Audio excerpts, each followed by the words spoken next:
رمضان رمضان رمضان رمضان بسم اللہ الرحمن الرحیم۔ السلام علیکم ورحمۃ اللہ وبرکاتہ۔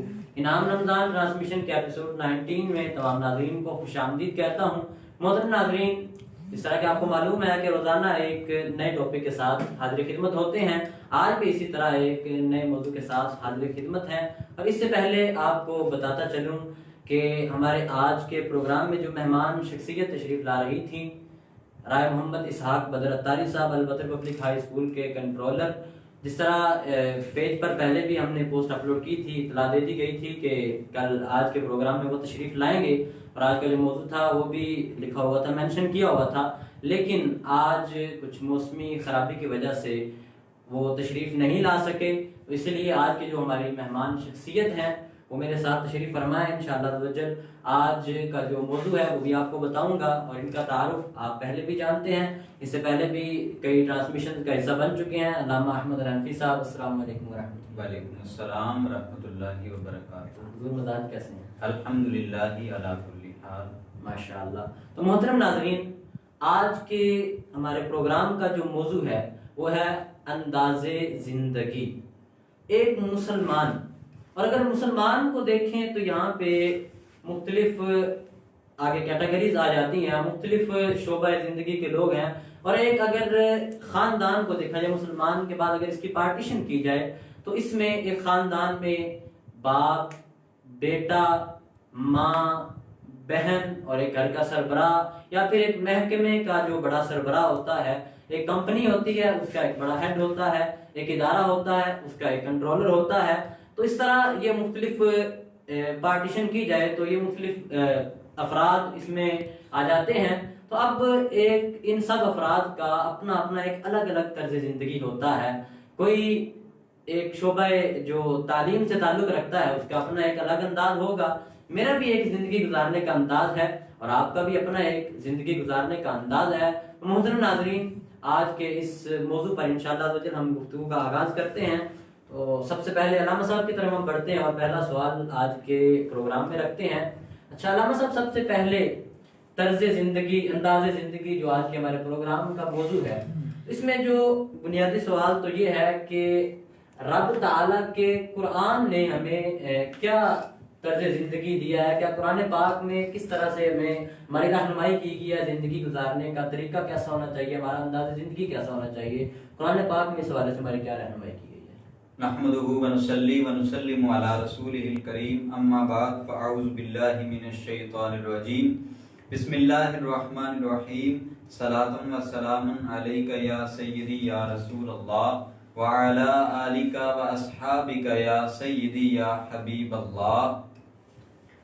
آج کے جو پروگرام کا موضوع ہے وہ ہے انداز زندگی۔ جی، لائف سٹائل انسان کی زندگی میں بڑا ایک اہم کردار ہے، اہمیت کا حامل ہوتا ہے۔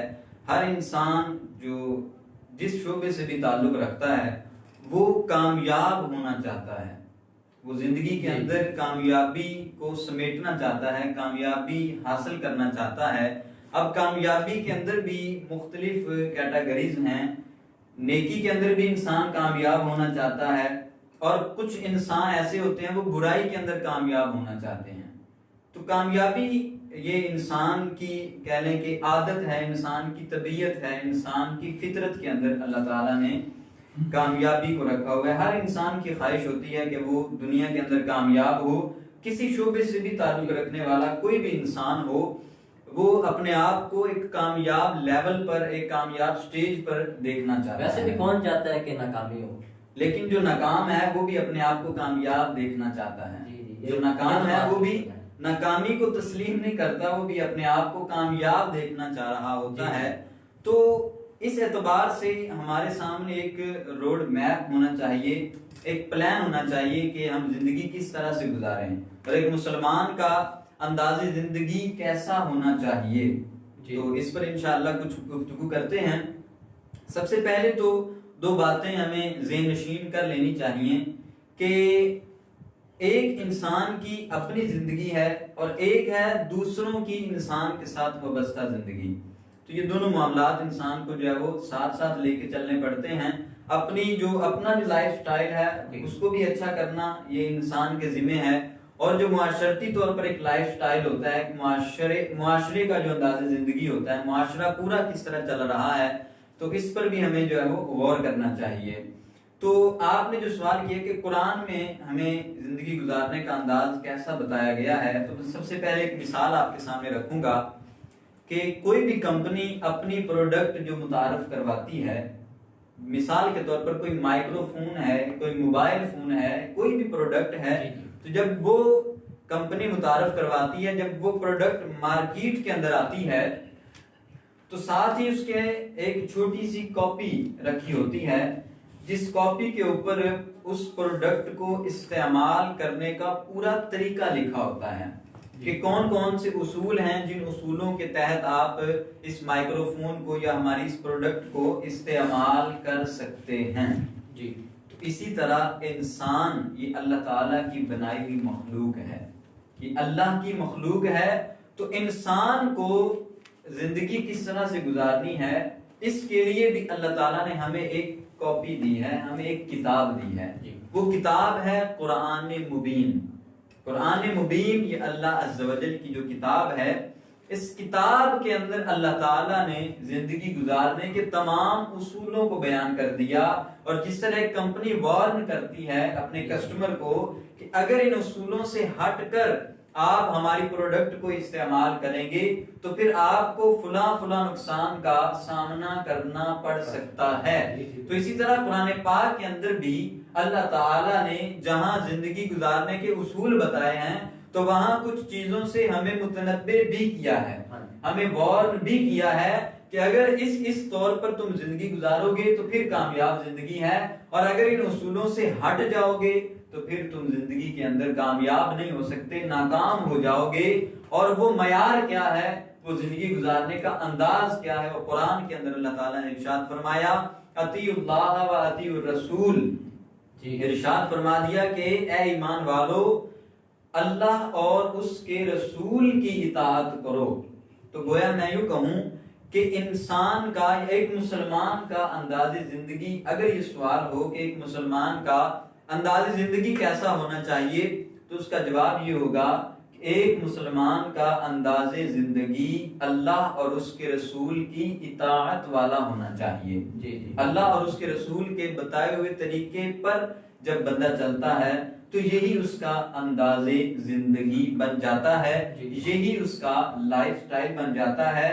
وہ قرآن نے جس طرح زندگی گزارنے کے طریقے بتائے ہیں وہ ان کو فالو کرے، پھر احادیث مبارکہ کے اندر پیارے آقا علیہ السلام نے زندگی گزارنے کے جو رولز ہمیں بتائے ہیں ان قوانین پر عمل کرے، تو ایک مسلمان کا انداز زندگی ایسا ہونا چاہیے. جی بالکل. ایک مسلمان کا انداز زندگی قرآن پاک میں جو بیان کیا وہ آپ نے ابھی ہمارے ناظرین کے سامنے بیان کیا. تو یہاں پہ احمد صاحب جس طرح آپ نے فرمایا کہ اللہ تبارک و تعالیٰ کی اطاعت کرے اور اس کے پیارے حبیب صلی اللہ علیہ وسلم کی اطاعت کرے، ایک مسلمان کا انداز زندگی ایسا ہونا چاہیے کہ اس کی زندگی کا جو انداز ہے وہ حضور اکرم صلی اللہ علیہ وسلم کی پیروی میں گزرنا چاہیے، اللہ تبارک و تعالیٰ کی اطاعت میں ایسا انداز ہونا چاہیے. تو یہاں پہ جس طرح آپ نے ایک رول ماڈل ہمیں دے دیا کہ حضور اکرم صلی اللہ علیہ وسلم کے بتائے ہوئے طریقوں کے مطابق اپنی زندگی گزاریں، تو اب یہاں پہ ہمارے ناظرین کو یہ بتائیں کہ ظاہری بات ہے اگر جس کو ہم نے فالو کرنا ہے تو اس کی زندگی کے بارے میں ہمیں پتا ہوگا تو پھر ہم اس کو فالو کر پائیں گے. اگر ہمیں پتہ ہی نہیں ہے اس نے اپنی زندگی میں کیا کام کیے، کیا کچھ کیا، تو پھر ہم اس کو فالو کیسے کریں گے. تو یہاں پہ آقا کریم صلی اللہ علیہ وسلم کی انداز زندگی ان کا کیسا تھا، ان کا طرز زندگی کیسا تھا، یہ آپ بیان فرما دیں. یقیناً ایک بندہ مومن جو اسلام پر ایمان رکھتا ہے، جو حضور علیہ السلام کا کلمہ پڑھتا ہے، تو اس کے لیے پیارے آقا علیہ السلام کی جو زندگی ہے یہی بہترین نمونہ ہوتا ہے. جی دو باتیں یہاں پر میں بیان کروں گا. سب سے پہلی بات تو یہ ہے کہ کچھ چیزیں ہوتی ہیں وہ تھیوری ٹائپ میں ہوتی ہیں، جی وہ لکھی ہوئی ہوتی ہیں، اور کچھ چیزیں ہوتی ہیں وہ پریکٹیکل ٹائپ میں ہوتی ہیں. تو تھیوری اور پریکٹیکل یہ دو چیزیں انسان کی زندگی میں بڑی اہمیت کی حامل ہوتی ہیں. اب اگر ہم اس کو مسلمان کی زندگی میں دیکھیں تو تھیوری کا جہاں تک تعلق ہے تو قرآن ایک تھیوری ہے، جی جی قرآن کے اندر جتنا بھی مواد ہے، جتنی آیات ہیں، جو کچھ بیان ہوا ہے وہ ایک تھیوری ہے، ایک نظریہ ہے، ایک بتائی ہوئی چیز ہے، اور دوسرا جو پوائنٹ ہے وہ ہے پریکٹیکل۔ تو پریکٹیکل کے لیے اللہ تعالیٰ نے نبی آخر الزمان صلی اللہ تعالی علیہ وآلہ وسلم کو منتخب فرمایا، اور قرآن میں ارشاد فرما دیا لَقَدْ كَانَ لَكُمْ فِي رَسُولِ اللَّهِ أُسْوَةٌ حَسَنَةٌ کہ بے شک پیغمبر اسلام کی زندگی تمہارے لیے بہترین نمونہ ہے، تمہارے لیے رول ماڈل ہے۔ تو اب ہمارے پاس ایک معیار آ گیا، ایک سٹینڈرڈ آ گیا کہ ہم نے کس کو فالو کرنا ہے، اور جس کو ہم نے فالو کرنا ہے ان کا انداز زندگی کیسا تھا۔ حضور علیہ الصلوۃ والسلام کی جو زندگی ہے قرآن کے اندر بیان فرما دیا اِنَّكَ لَعَلَىٰ خُلُقٍ عَظِيمٍ، فرمایا کہ بے شک آپ اخلاق کے اعلیٰ درجے پر فائز ہیں۔ سبحان اللہ۔ تو جو شخصیت اخلاق کے اعلیٰ درجے پر فائز ہو تو اسے ہم کیوں نہ فالو کریں، اس کو ہم کیوں نہ فالو کریں، اس کے بتائے ہوئے طریقوں پر ہم کیوں عمل نہ کریں۔ تو یہ یقیناً بہت ضروری ہے ایک بندہ مومن کے لیے۔ اب آقا علیہ الصلوۃ والسلام نے کس طرح اپنے آپ کو رول ماڈل کے طور پر پیش کیا ہے۔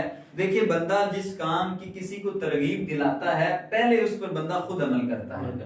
اب بندہ عمل نہ کرے تو وہ دوسرے کو اس کام کا حکم دے تو اس کے اندر وہ تاثیر پیدا نہیں ہوتی۔ جس طرح ایک بندہ ہے، ایک دوست ہے، بالفرض باپ ہے، باپ خود گناہ کا کام کر رہا ہے اور وہ اپنے بیٹے کو منع کر رہا ہے کہ بیٹا تم نے یہ گناہ والا کام نہیں کرنا، بیٹا تم نے اس گناہ والے کام کی طرف نہیں جانا۔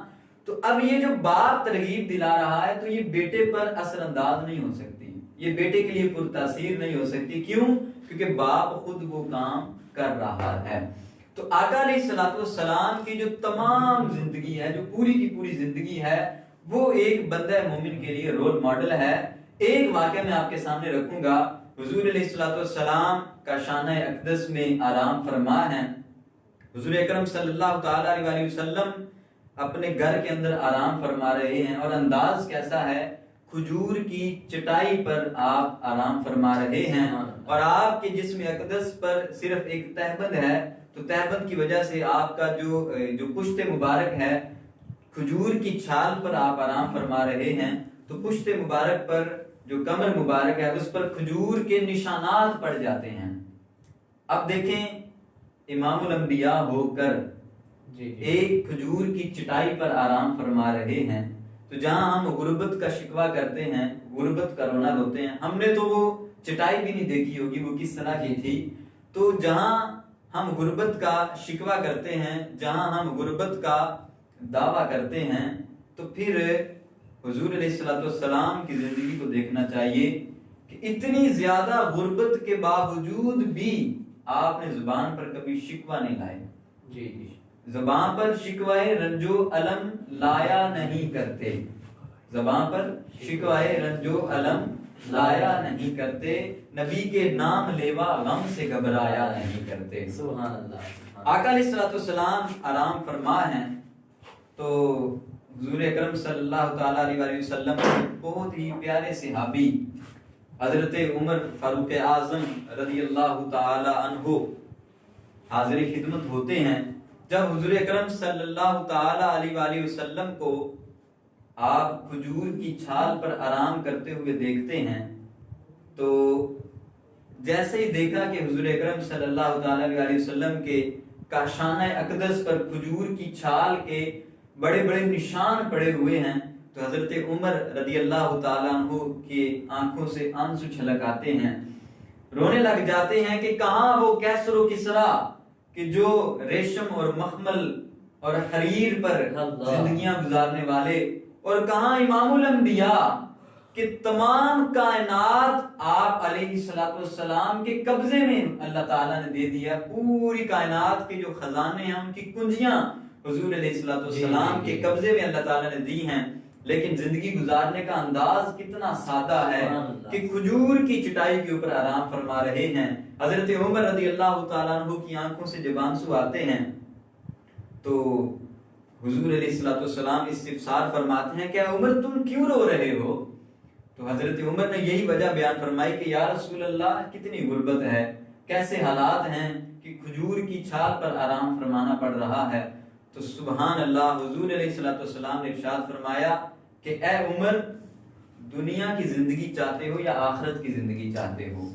ایک مسلمان کے لیے دنیاوی زندگی کچھ نہیں ہے، بلکہ ایک مسلمان کی جو نظر ہے وہ اپنی اخروی زندگی پر ہونی چاہیے، ہمیں اپنی آخرت کو اچھا کرنا چاہیے، یہی ایک بندہ مومن کے لیے سب سے بڑی بات ہوتی ہے۔ تو یہاں ہمارے لیے ایک رول ماڈل ہمارے سامنے آ گیا کہ چاہے حالات کیسے ہی کشیدہ ہوں، ہمیں اسلام سے روگردانی نہیں کرنی ہے، ہمیں اسلامی احکامات پر عمل کرنا ہے۔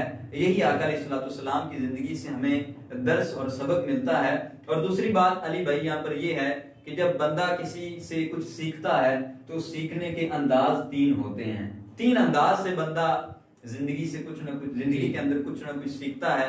سب سے پہلا انداز تو ہے سن کر سیکھنا، سن کر سماعت کے ذریعے بندہ سیکھتا ہے۔ دوسرا انداز ہے دیکھ کر سیکھنا، کسی کو فالو کرنا، کسی کو دیکھ کر پریکٹیکلی طور پر کسی کا مشاہدہ کر کے سیکھنا۔ اور تیسرا انداز ہے پڑھ کر سیکھنا۔ یہ تین زندگی کے اندر سیکھنے کے انداز ہوتے ہیں۔ جہاں تک جو دوسرا انداز ہے پریکٹیکلی طور پر سیکھنا، تو یہ انسان کے اندر اللہ تعالیٰ نے فطرتی طور پر رکھا ہے کہ انسان دیکھ کر جلدی چیزوں کو پک کر لیتا ہے۔ انسان جو دیکھتا ہے اسے فالو کرنے کی کوشش کرتا ہے، اس پر عمل کرنے کی کوشش کرتا ہے۔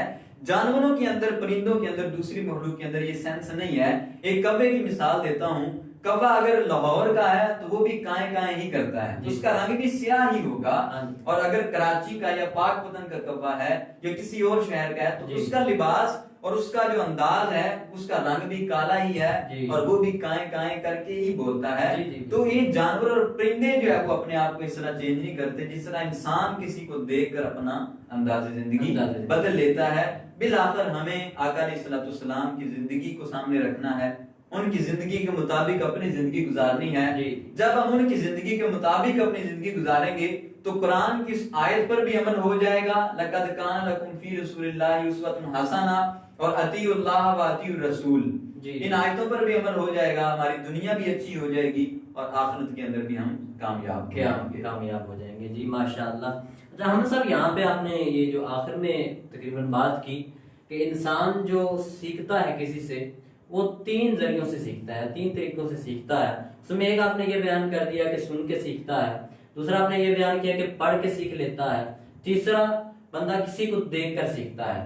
تو اب یہاں پر اگر بات کی جائے یہ تینوں کیٹیگریز آپ نے بیان کی سیکھنے کی، تو اس میں جو سب سے اول درجہ رکھتے ہیں، جو اس چیز کا جو شرف حاصل ہوا ہے حضور اکرم صلی اللہ علیہ وسلم سے سیکھنے کا، اس طرح جو تینوں کیٹیگریز ہیں، ان تینوں کیٹیگریز میں اگر کسی کو سیکھنے کا شرف حاصل ہوا ہے تو وہ شخصیات صرف اور صرف صحابہ کرام علیہ رضوان ہیں۔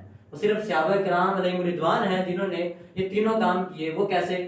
جس طرح آپ سن کے آپ نے کہا تو سن کے وہ حضور اکرم صلی اللہ علیہ وسلم کو براہ راست سنتے تھے، لکھ کے پڑھ کے آپ نے بولا تو پڑھ کے ظاہری بات ہے قرآن مجید کے جو نسخے تھے وہ مختلف چیزوں پر لکھا ہوا تھا تو ان کو پڑھا کرتے تھے صحابہ کرام، ان سے سیکھا کرتے تھے۔ اور اس کے بعد آپ نے کہا کہ دیکھ کر، تو صحابہ کرام علیہ رضوان قربان جائیں اللہ تبارک و تعالیٰ نے ان کو کیا رتبے عطا فرمائے کہ ہر وقت حضور اکرم صلی اللہ علیہ وسلم کی زیارت کرتے رہتے تھے، گھر سے نکلتے تھے، ان کے دل میں صرف ایک مقصد ہی ہوتا تھا کہ آج حضور کا دیدار سب سے پہلے ہو جائے۔ تو یہ جو تینوں کیٹیگریز ہیں ان میں تو صحابہ کرام ہی مصداق نظر آ رہے ہیں۔ تو یہاں پہ میں یہ چاہتا ہوں کہ آپ صحابہ کرام علیہ رضوان کا انداز زندگی، طرز زندگی وہ بیان فرمائے کہ وہ حضور اکرم صلی اللہ علیہ وسلم کو کس طرح فالو کرتے تھے اور کس طرح ان کی باتوں کو پک کرتے تھے اور کس طرح پھر ان پر ان کا عمل تھا، کس طرح آقا کریم صلی اللہ علیہ وسلم سے ان کی محبت تھی، وہ اپنی محبتوں کا اظہار کرتے تھے۔ یہ آپ ہمارے ناظرین کے ساتھ شیئر فرمائیں۔ ماشاءاللہ، بڑا ہی خوبصورت آپ نے سوال کیا ہے، اور میرا خیال ہے کہ اس سوال کی موجودہ وقت کے اندر بہت زیادہ ضرورت ہے، اور اس سوال کا جواب ہمیں اسلامک اسکالرز سے بھی حاصل کرنا چاہیے جی، اور خود بھی ہمیں صحابہ کرام کی زندگی کا مطالعہ کرنا چاہیے جی، کیونکہ رول ماڈل تھے نبی اکرم صلی اللہ علیہ وسلم۔ اب رول ماڈل تو سامنے آ گئے، کیا ہمارے پاس ایسا بھی کوئی بندہ ہے، ایسی بھی کوئی دلیل ہے ہمارے پاس کہ ان کو کسی نے فالو بھی کیا ہے؟ جی، کیونکہ یہاں آج کا جو معاشرہ ہے، موجودہ جو دور ہے، تو اس دور میں تو کوئی بندہ عمل کرتا ہے، کوئی بندہ عمل نہیں کرتا۔ ہر بندہ تو اس طرح عمل نہیں نہ کرتا، ہر بندہ نیک کام نہیں کرتا۔ اللہ تعالیٰ ہر ایک کو اسلامی تعلیمات پر عمل پیرا ہونے کی توفیق دے، لیکن عمل اس طرح منو عن کوئی بھی نہیں کرتا. تو ہمارے پاس کوئی نہ کوئی دلیل تو ہونی چاہیے نا، اسپیسیفک ہمارے پاس ایک گروپ ہونا چاہیے، ایک ٹیم ہونی چاہیے جس کو ہم پیش کر سکیں کہ نہیں جی یہ وہ شخصیات ہیں جنہوں نے ان رول ماڈل پر عمل کر کے بھی دکھایا ہے. اور جب انہوں نے اس رول ماڈل پر عمل کیا تو پھر وہ ہمارے لیے رول ماڈل بن گئے. سبحان اللہ. صحابہ کرام کی کیا زندگیاں تھیں، ان کا تو ایک ایک لمحہ آقا علیہ الصلوۃ والسلام کی زیارت کرتے ہوئے گزرتا تھا. کہیں آتے جاتے، اٹھتے بیٹھتے، چلتے پھرتے، کھانا کھا رہے ہیں پھر حضور کی باتیں ہو رہی ہیں، پانی پی رہے ہیں، آپس میں بیٹھ کے گفتگو کر رہے ہیں، تب بھی تذکرہ حضور صلی اللہ علیہ وسلم ہو رہا ہے. تو ان کی زندگیاں تو وراء الورا تھیں. اور اگر میں یہ کہوں کہ حضور اکرم صلی اللہ علیہ وسلم کی زندگی کے بعد جو سب سے بہترین زندگی گزاری ہے وہ صحابہ کرام نے زندگی گزاری ہے. ان سے بہترین زندگیاں گزارنے والے اور کوئی نہیں ہو سکتے. تو صحابہ کا انداز کیسا تھا؟ بڑی پیاری پیاری روایات ہمیں ملتی ہیں. صحابہ کرام نے تو یہاں تک حضور اکرم صلی اللہ علیہ وسلم کو فالو کیا کہ کبھی بسا اوقات آقا علیہ الصلوۃ والسلام گفتگو کرنے کے دوران اگر اپنا ہاتھ یوں مارتے تھے، یوں رکھتے تھے، تو جب صحابہ کرام آقا علیہ الصلوۃ والسلام کے ان جملوں کو آگے روایت کرتے تھے تو اسی طرح جب یہ اس موقع پر آتے تو اسی طرح ہاتھ مار کے دکھایا کرتے تھے کہ سرکار اس طرح کرتے تھے. اگر آقا علیہ الصلوۃ والسلام نے کوئی ایسی حدیث بیان کی جس میں انگلی کا اشارہ کیا ہے، اس طرح دو انگلیوں کو ملا کر دکھایا ہے، تو صحابہ جب یہ روایت آگے بیان کرتے تھے تو اسی طرح حضور علیہ الصلوۃ والسلام کے عمل کو کر کے دکھاتے تھے کہ حضور نے اس طرح دو انگلیوں کو اشارہ کیا ہے. تو انگلیوں کے اشاروں کو فالو کرنے تک بھی صحابہ کرام حضور کو فالو کیا کرتے تھے. سبحان اللہ. اس سے بڑھ کر حضور اکرم صلی اللہ علیہ وسلم کو فالو کرنے والے اور کون ہو سکتے ہیں؟ اور حضرت عمر بن عبدالعزیز رضی اللہ تعالی عنہ آقا علیہ الصلوۃ والسلام کی سنت پر عمل کرنے کے حوالے سے تمام صحابہ کرام پر فوقیت رکھتے ہیں. آپ کا ایک الگ مقام ہے. جس طرح تمام سنتوں کو فالو کرنے کے لیے حضرت عمر بن عبدالعزیز کا ایک منفرد صحابہ کرام کے اندر نام آتا ہے. اب حضرت عمر بن عبدالعزیز رضی اللہ تعالیٰ عنہ کا طریقہ کیا تھا؟ ظہر کی نماز کے بعد جب آپ قیلولہ فرماتے تھے، آرام فرماتے تھے، تو ایک غار کے اندر تشریف لے جاتے تھے. جب آپ کا یہ معمول بن گیا تو لوگوں نے پوچھا کہ حضرت آپ غار کے اندر جا کے آرام کیوں کرتے ہیں؟ تو ارشاد فرمایا کہ میرے محبوب صلی اللہ تعالی علیہ وآلہ وسلم جب آرام فرماتے تھے تو آپ بھی اسی غار کے اندر تشریف لایا کرتے تھے، تو آپ کی ادا کو ادا کرنے کے لیے میں بھی اس غار کے اندر آ کر آرام کرتا ہوں. سبحان اللہ. سبحان اللہ. سونے کا انداز بھی فالو کیا جا رہا ہے، کھانے کا انداز فالو کیا جا رہا ہے، پینے کا انداز، گفتگو کرنے کا انداز، کپڑے اوڑھنے کا انداز، چادر اوڑھنے کا انداز، مسواک کرنے کا انداز، وضو کرنے کا انداز، دیکھنے کا انداز، چلنے کا انداز، بیٹھنے کا انداز، سونے کا انداز، حضور علیہ الصلوۃ والسلام کے ایک ایک زندگی کے پہلو کو جن شخصیات نے فالو کیا وہ صحابہ کرام کی زندگیاں ہیں. وہ صحابہ کرام شخصیات ہیں جنہوں نے آقا علیہ الصلوۃ والسلام کے تمام افعال کو کاپی کرنے کی کوشش کی ہے. حضرت عمر رضی اللہ تعالیٰ عنہ کا بڑا مشہور واقعہ ہے. آپ کی ایک لونڈی کا نام بڑا عجیب تھا، ایک عجمی نام تھا جسے بولنے میں بڑی دقت ہوتی تھی. آپ نے اس کا نام تبدیل کر کے جمیلہ نام رکھ دیا. اب اس لونڈی نے کہا کہ مجھے یہ نام قابل قبول نہیں ہے. حضرت عمر نے کہا کہ اچھا یہ بات ہے تو چلو محمد مصطفیٰ صلی اللہ تعالی علیہ وآلہ وسلم کی بارگاہ میں چلتے ہیں، انہی سے فیصلہ کروا لیتے ہیں. اب ذرا دیکھیں حضرت عمر اس لونڈی کو لے کر حضور کی بارگاہ میں آ رہے ہیں.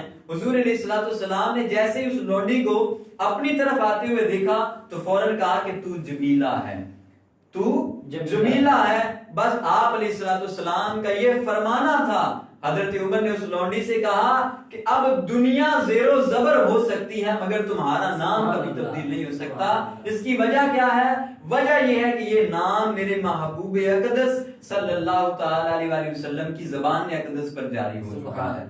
تو یہاں تک صحابہ کرام نے حضور علیہ السلام کی زندگی کو فالو کیا ہے. اور آگے تھوڑا سا بڑھیں تو جس درخت کے نیچے آقا علیہ الصلوۃ والسلام نے تھوڑی دیر کے لیے پڑاؤ کیا، اگر صحابہ کا گزر وہاں سے ہوا تو صحابہ نے بھی وہاں پر کچھ دیر کے لیے پڑاؤ کیا ہے. اگر حضور علیہ الصلوۃ والسلام نے پانی منگوا کر جس طرح وضو کیا ہے اگر کسی صحابی کو موقع ملا ہے وضو کرنے کا تو ان کی کوشش رہی ہے کہ جس طرح سرکار نے وضو کیا میں بھی اسی طرح وضو کر لوں. تو یہ صحابہ کرام علیہم الرضوان کی زندگیوں کا طرز عمل ہے. سبحان اللہ سبحان اللہ، کیا کہنے.